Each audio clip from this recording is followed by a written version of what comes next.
ఆంధ్రప్రదేశ్నంతా అప్పుల పాలు చేసే ఓ చంద్రబాబు నాయుడు, నీవు ప్రజాభూములను నమ్ముతున్నావు. సెంట్రల్ నుంచి వచ్చేటువంటి ఫండ్స్ అంతా ఏం చేస్తున్నావు? వరద బాధితుల్లో వచ్చిన డబ్బులన్నీ ఏం చేశావు? నీవు అమరావతిలో పెట్టాల్సినటువంటి 20,000 కోట్లు తెచ్చుకున్న అమౌంట్ అంతా ఎక్కడ పెట్టావు?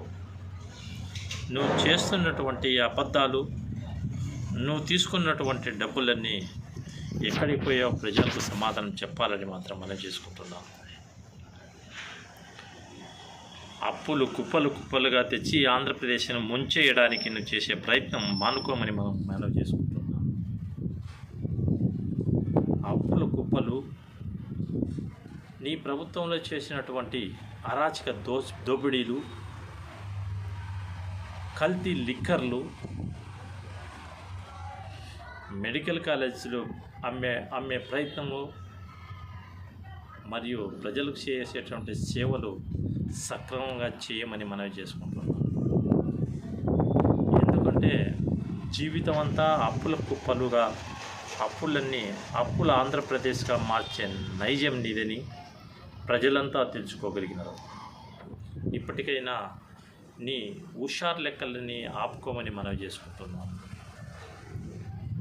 నీవు ఒకసారి చిన్నవాడైనటువంటి జగన్మోహన్ రెడ్డి చూసి, చిన్నవాడైనటువంటి నీకాడికి వయసులో చిన్నవాడైనటువంటి జగన్మోహన్ రెడ్డి పాలన చూసి నేర్చుకోమని నేను మనవి చేసుకుంటున్నాను. ఆయన చేసినటువంటి సుపరిపాలనను చూసి నీవు సిగ్గు తెచ్చుకోవాలని మాత్రం మనవి చేసుకుంటున్నాను.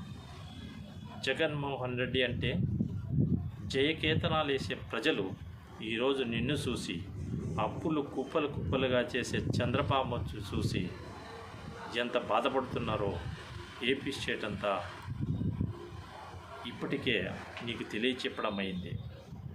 ఇప్పటికైనా నీ కల్తీ లిక్కర్ చటాలు, మైనింగ్సు, నీ స్కామ్స్, నువ్వు చేసేటువంటి పనికి రాని పనులన్నీ మానుకొని ప్రజలకు సక్రమ పాలన అందించాలని మనవి చేసుకుంటూ థ్యాంక్ యూ.